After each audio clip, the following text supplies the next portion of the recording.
네, 여러분 호흡을 배우는 것은 굉장히 귀한 거예요. 예, 그 옛날에 이제 저희 어머니들 세대, 어르신들 세대는 아실 거예요. 학교 가는 게 되게 귀하지 않았습니까? 요즘은 누구나 다 가지만 학교 가서 그 공부하는 게 너무나 가고 싶었는데 못 가셨죠? 또는 가고 예, 그 정도로 귀한 건데 요즘에는 학교 그냥 누구나 다 보내주잖아요. 그래서 아이들이 귀한 걸 잘 몰라요. 예, 그런 것처럼 그래서 이제 호흡을 여러분들에게 이제 교육을 해드립니다.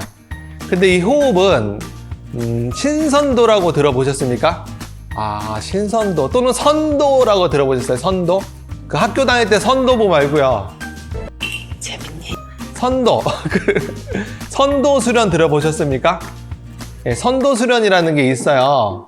예, 신선도라고도 하는데요. 자, 해석을 하자면 신선이 되는 길도자, 방법, 길. 그러면 우리는 누구를 신선이라고 얘기를 합니까? 옛날에 저기 산에서 이렇게 집 짓고 이렇게 사는 사람들이 있는데 그 사람은 신선 같아. 예. 조금 더 이제 건강하고 이렇게 오래오래 사는 사람들이 있었어요. 제가 좀 이따 말씀드릴 텐데 신선이라고 했습니다. 근데 그분들이 했던 비법이 있어요. 건강해지는 비법 또는 젊어지는 비법.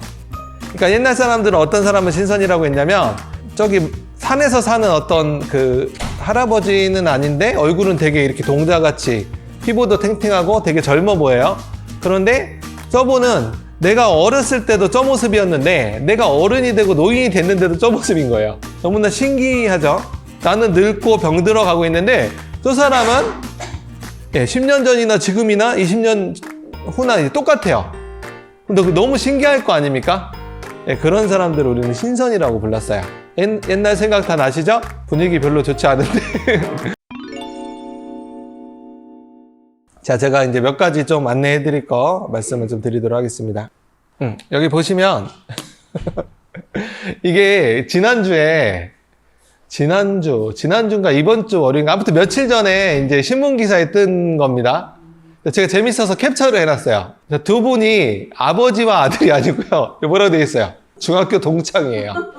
그래서 송승헌 씨가 지금 나이가 아마 40대 후반? 47세인가 49세인가 그렇게 나왔더라고요. 관리를 하니까 이렇게 연예인들은 아무래도 관리를 할 거 아니에요. 운동도 열심히 하고 그쵸? 관리를 하니까 아무래도 이렇게 좀 젊어 보인다 라는 게 이게 타고나서가 아니에요. 일반인들도 관리를 해서 젊어 보이는 분들이 있어요 없어요? 있잖아요. 예, 그래서 여러분들도 관리를 하면 이렇게 젊음을 유지할 수가 있다.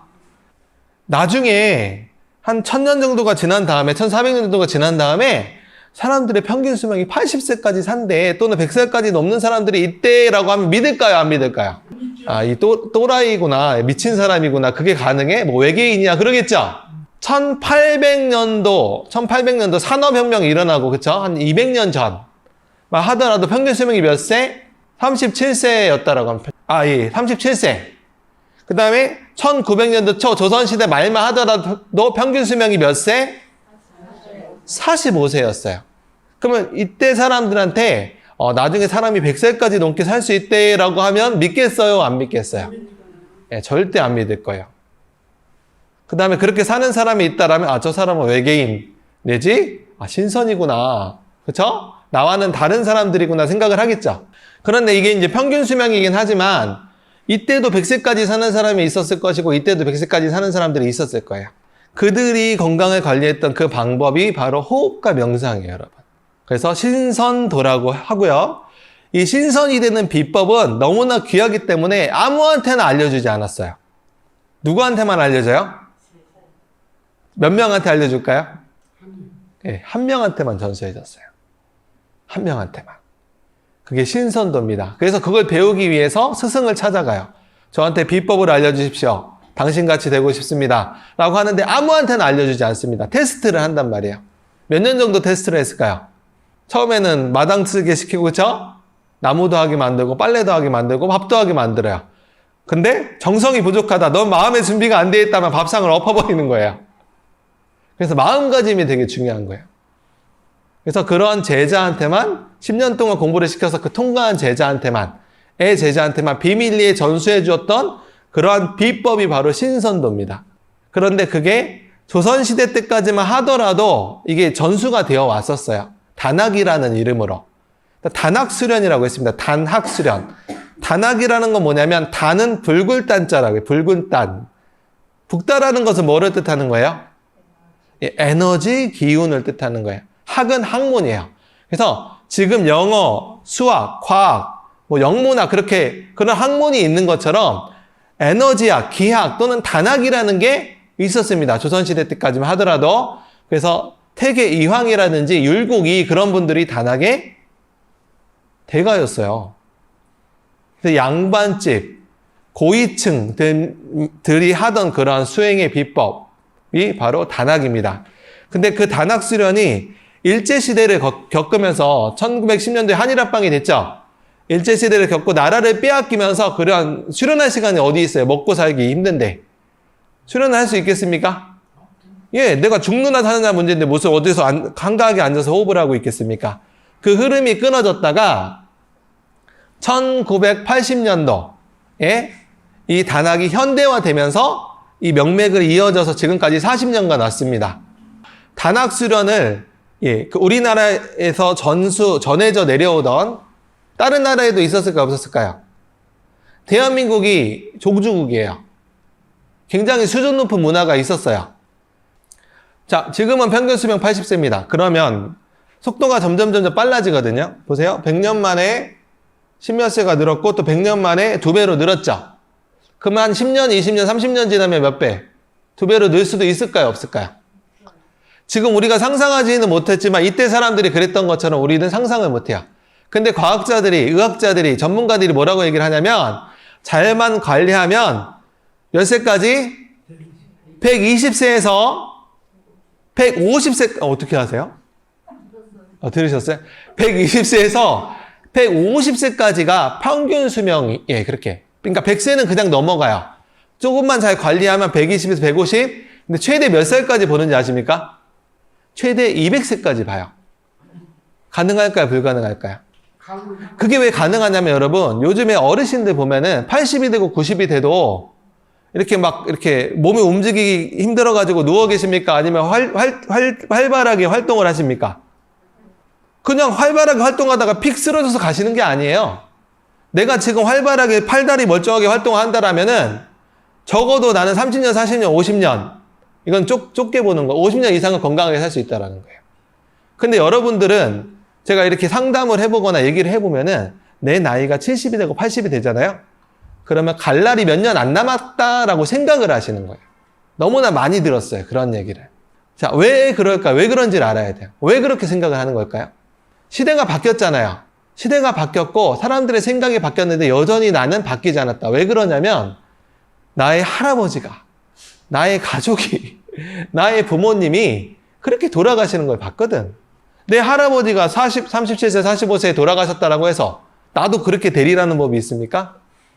근데 우리는 무의식에 그렇게 생각을 해요. 여러분들 이 생각을 완전히 뜯어 고치셔야 돼요. 그래서 적어도 여러분들이 이렇게 지금 수련을 호흡이나 명상을 하니까 또 수련을 하고 계시잖아요. 그럼 아무리 못해도 80은 그냥 여러분이 관리 대충 해도 살고요. 지금도 80 넘으신 분들 있어요. 70 넘으신 분들 많고. 그리고 조금만 관리 잘하면 100세는 건강을 유지하는 건 문제가 없고요. 여러분들은 기본 120세를 기본 목표로 그렇게 관리를 해 나가셔야 되는 거예요. 그래서 만약에 여러분이 평균 수명 80이나 90을 보고 있다면 아닙니다, 여러분. 시대가 생각지도 못하게 바뀌었어요. 버스 정류장에 있는데 저는 이렇게 지나가다가 사람들을 유심히 관찰을 잘 합니다. 그래서 이분이 그 연세가 좀 있으신데 옷을 입은 거 보니까 너무 젊게, 그렇죠?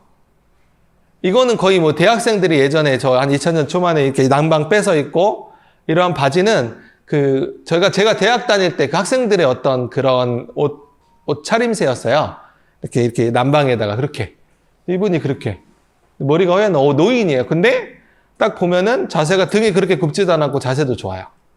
여기에서 한번 생각을 해보자고요. 이분이 젊기 때문에 젊게 입는 걸까요? 아니면 젊게 입기 때문에 젊어진 걸까요? 젊게 입으면서 젊게 생각을 하겠죠. 젊게 생각을 하고 그렇게 사니까 젊어지는 거예요. 근데 우리는 저 사람은 젊으니까 저렇게 하고 다니지 그렇게 반대로 생각을 한다는 거죠. 그래서 여러분 이제 좀 이따 원리도 말씀드리겠지만 물질이 마음을 만드는 게 아니라 마음이 물질을 만듭니다. 그게 법칙이에요. 자, 젊은 노인의 시대가 옵니다. 앞으로는. 여러분 젊게 사세요. 우리나라가 고령화가 되는 속도가 세계 1위예요, 지금. 그런데 사람들은 뭐 4살 사람이 줄어든다라고 해서 걱정을 많이 하지만 저는 그렇게 생각 안 합니다. 왜냐면 나이만 많아지는 거지 나이가 많더라도 젊음을 유지할 수 있다라면, 그쵸? 그 다음에 지금의 어떤 정년이 뭐 55세, 60세 그렇게 보고 있지만 정년이 늘어날까요? 안 늘어날까요? 예, 정년 늘어납니다. 지금도 그 정치권에서 그거를 얘기를 하고 있고 세계적인 추세예요. 정년이 아마 70세, 80세로 늘어날 겁니다, 여러분. 65세가요. 노벨상이 가장 많이 수상하는 그 연령대가 그 나이대예요. 우리의 지성이 빛을 발하는 시기가 바로 그 시기인데 우리의 지금의 사회 시스템은 과거에 맞춰져 있어요. 가장 왕성하고 가장 지성이 출중할 때 그때 은퇴를 해버리니까 얼마나 사회적인 손해입니까? 상식이에요. 이거 공감을 하겠어요? 안 하겠어요? 조만간 몇 년 내에 평균 수명? 아니, 은퇴 연령이라든지 그런 게 늘어날 거고요. 또는 폐지가 될 거예요. 자, 이거는 유엔이 새로 발표한 뭐 연령 분류 기준이라고 하는데 유엔에서 발표를 한지 안 한지는 이제 그거는 약간 논란이 있는데요. 그래도 굉장히 의의가 있는 겁니다. 자, 17세까지는 미성년이고요. 자, 몇 세까지가 청년이에요? 여기 65세 미만 손 들어보세요. 65세 미만. 예. 청년입니다. 청년이에요. 그 다음에 몇 세까지가 중년이에요? 예, 79세까지 중년입니다. 근데 저는 이렇게 호흡하시고 명상하시는 분들은 79세가 아니라 한 90세까지 봐도 될 것 같아요. 몇 세까지요? 79세까지가 중년입니다, 여러분. 자, 79세 이하 손 들어보세요. 노년 아닙니다. 할머니 아니에요. 할아버지 아닙니다. 중년입니다. 자, 80세, 85세가 넘어야, 또 노년이구나. 그 다음 100세 이상은 뭐라고 불러요? 장수노인이라고 부르는 거예요, 여러분. 노인이라는 말도 좀, 그냥 어르신, 장수 어르신. 그래서 여러분들의 목표는 이게 돼야 되죠. 건강하게. 그 비법을 호흡으로서 터득을 하실 거고요. 여러분이 똑같이 수련을 하는 것 같아도 어떤 분은 이렇게 목으로만 숨을 쉬는 분이 있고, 어떤 분은 가슴으로 숨 쉬는 분이 있고, 어떤 분은 배로 숨 쉬는 분이 있어요. 여기에서 더 나아가서 우리는 마음으로, 은영으로 숨 쉬는 단전호흡을 배우는 거죠. 그래서 똑같이 체조를 하더라도 다 달라요. 숨이 점점 올라올수록 생명력이 꺼지는 거고요. 숨이 점점 깊어질수록 생명력이 불타오르는 겁니다. 그래서 여러분이 만약에 호흡이 짧다라면 호흡을 깊게 만들어주시면 생명력이 다시 활활 타오릅니다. 내가 지금 20대고 30대더라도 호흡이 짧아지면은요, 좀 암에 걸려서 사망하시는 분도 있고 돌연사 하시는 분도 있죠. 그렇죠? 나이와 상관이 없어요. 호흡을 깊게 만드시면 여러분이 건강을 유지하실 수가 있다라는 걸 말씀을 드리고 싶고요. 가슴호흡, 그 다음에 복식호흡, 가슴으로 호흡을 하고 배로 호흡을 하고 그 다음에 은염으로 호흡을 하는 단계로 넘어갈 텐데 대부분은 가슴이 꽉 막혀 있어요. 스트레스를 너무 많이 받아서. 그래서 가슴으로도 숨이 잘 안 쉬어집니다. 그래서 오늘은 가슴으로 숨 쉬는 법을 가슴에서 약간 이렇게 배 이렇게 중간 정도까지 숨 쉬는 것을 오늘은 좀 한번 해보도록 하겠습니다. 자, 정충이 뭡니까? 정충. 제가 1시간 반짜리 강의를 2시간짜리 수업을 지금 1시간에 끝내려고 하다 보니까 말이 빨라지는 거고요. 자, 정충이라는 건 뭐냐면 정이 충만해진다. 정은 에너지예요. 에너지가 충만해진다는 게 정충입니다. 그래서 여러분이 호흡을 하거나 명상을 하고 나면 기분이 좋아지거나 몸이 따뜻해지는 것은 에너지가 충만해져서 그런 거고 그걸 정충이라고 하는 거예요. 기가 충만해지는 거예요. 기가 허해지는 게 아니라 기가 충만해진다. 자, 원리가 있어요, 원리. 이 원리대로 하셔야 됩니다. 밥을 지을 때 쌀 넣고 물 넣고 적당한 물의 양과 온도가 중요하듯이 시간이 중요하듯이 밥을 짓는 것도 하물며 원리가 있는데 호흡을 하는 게 원리가 없겠습니까? 이 원리가 있고요. 원리대로 하셔야 밥이 잘 되듯이 원리대로 하셔야 에너지가 모입니다. 똑같이 하더라도 원리대로 안 하시면 오히려 에너지가 흩어질 수도 있어요. 이게 되게 섬세하고 미묘한 작업인 거예요. 자, 첫 번째 원리는요. 그냥 외우세요. 3가지 원리가 있는데 첫 번째는 수승화강. 수승화강. 외우세요, 여러분. 기말고사 나옵니다. 수승화강. 수승화강. 자, 화는 밑으로 내려가야 된다는 원리예요. 화는 밑으로 내려가야 된다. 그 원리입니다. 수승화강. 에어컨은 에너지를 안으로 밀어 넣을까요? 밖으로 빼낼까요? 밖으로 빼내야 되는 게 에어컨의 원리죠. 난로는요? 난로는 안으로 밀어 넣어야죠. 그렇게 에너지는 방향성을 가지고 있어요. 그래서 에어컨을 잘못 만들면 난로같이 되면은 그 에어컨 쓸모가 없겠죠. 그래서 열은요, 여러분의 열은 무조건 밑으로 내려줘야 되는 거예요. 열이 위로 올라가게 되면은요, 뇌에도 문제가 생기고, 어깨나 어떤 관절에도 문제가 생기고, 여러분의 몸에 병이 생깁니다. 자, 이게 첫 번째 원리고요. 자, 두 번째 원리. 정충, 기장, 신명. 자, 에너지가 흐르고 충만해지면서 우리 몸을 이렇게 잘 순환이 되어질 때의 상태를 정충, 기장, 신명이라고 합니다. 자, 정이 충만해지면 육체적으로 건강해지고 불사색, 성적인 부분은 조절할 수 있는 힘이 생겨요. 그래서 성을 조절하지 못하고 문제를 일으키는 경우에는 에너지가 충만하지 않기 때문에 그런 것들을 뺏으려고 하거나, 그럼으로써 문제가 많이 생기는 거예요. 정충, 그 다음에 기장이 되면은 마음이 열립니다. 행복해져요. 패기와 기백, 자신감이 생기고 사랑과 기쁨이 넘쳐납니다. 기장이 되면은요. 근데 기장이 되려면 정이 충만해야 돼요. 정이 충만하지 않은 상태에서 사랑을 실천을 하거나 이것을 흉내를 내면은 오래 못 갑니다. 근데 나중에는요. 사랑했지만 나중에는 미워하게 돼요. 그런 일이 비일비재하죠. 원리대로 되어 있지 않아서 그래요. 정이 무조건 충만해야 됩니다. 그래서 여러분이 사랑을 하거나 행복해지고 싶다라면 무조건 에너지를 모아야 돼요. 필수입니다. 자, 마음이 열리고 가슴이 열리면은 뇌가 깨어나기 시작해요. 그래서 뇌가 밝아져요. 뇌가 똑똑해져요. 그것을 신명이라고 합니다. 엄청난 창조력이 일어나고요. 어마무시한 능력들이 나옵니다. 우리의 뇌는 엄청난 능력이 있거든요. 여기는 정신능력 개발이라고 되어 있는데요. 여러분이 종교 생활을 하시더라도요. 뇌가 깨어나야 돼요. 뇌가 깨어나려면 정이 충만해야 되고 가슴이 열려야 돼요. 근데 정이 충만하지 않은 상태에서 가슴이 열리지 않은 상태에서 상단전을 자꾸 쓰면은 오히려 건강이라든지 그런 것들이 굉장히 안 좋아질 가능성이 큽니다. 그래서 여러분이 뇌를 깨우고 싶다라면 뭐 불교도 있고 기독교도 있고 천주교도 있고 뭐 이슬람교도 있고 다 있으시잖아요. 그래서 좀 더 깊은 어떤 영성생활을 하고 싶다라면요. 이것과 이것을 잘 다스릴 수 있으셔야 돼요. 너무 어렵나요? 제가 지금 초등학생도 이해하게 다 말씀드려요. 안 어렵죠? 예. 그래서 세 번째 원리는 뭐냐? 자, 첫 번째 원리 뭐였죠? 수승화강. 기말고사 나옵니다. 예. 두 번째 원리는 정충기장 신명. 자, 세 번째 원리는요. 심기열정의 원리. 이거를 잘 알아야 돼요. 심기열정은 뭐냐면 마음이에요. 마음 심자. 그다음에 에너지 기자입니다. 마음이 가는 곳에 에너지가 간다라는 거예요. 마음이 가는 곳에 에너지가 가요. 내 마음이 일로 가면 일로 에너지가 갑니다. 내 마음이 콩밭에 가면 에너지가 어디로 가요? 콩밭에 가는 거예요. 그게 심기열정의 원리입니다. 내가 정성을 들이는 곳은요, 무조건 잘 되게 되어 있어요. 내가 정성을 들이면은 그 정성은 쌓이게 됩니다. 그게 에너지 법칙이에요. 여러분이 뭔가를 하는데 마음이 할 수 있다. 그래, 하면 좋겠다라고 마음을 그렇게 쓰시면 할 수 있어요. 근데 뭔가 똑같은 걸 하는데 안 되면 어떡하지?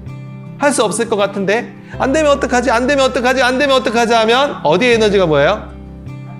안 되면 어떡하지? 에너지가 모이기 때문에 실제로 안 되면 어떡하지가 되는 거예요. 그래서 일이 잘 되는 것도 잘 안 되는 것도 누가 만든 거예요? 내가 만든 거예요. 심기열정. 이거 너무너무 중요합니다. 여러분이 명상을 하시거나 수련하실 때도 에너지를 나한테 집중을 시켜야 되는 거예요. 근데 수련하실 때 보면은 다른 곳을 보고 다른 사람 어떻게 하나 보는 분들이 가끔 계시거든요. 많이는 없어요. 가끔. 그럼 에너지가 어디로 가는 거예요? 나한테 오는 거예요? 그 사람한테 가는 거예요? 여러분의 에너지가 그 사람한테 가는 거예요. 그래서 나는 저 사람한테 에너지를 주고 싶다 하면 수련하실 때 자기한테 집중하지 마시고 그 사람한테 집중하세요.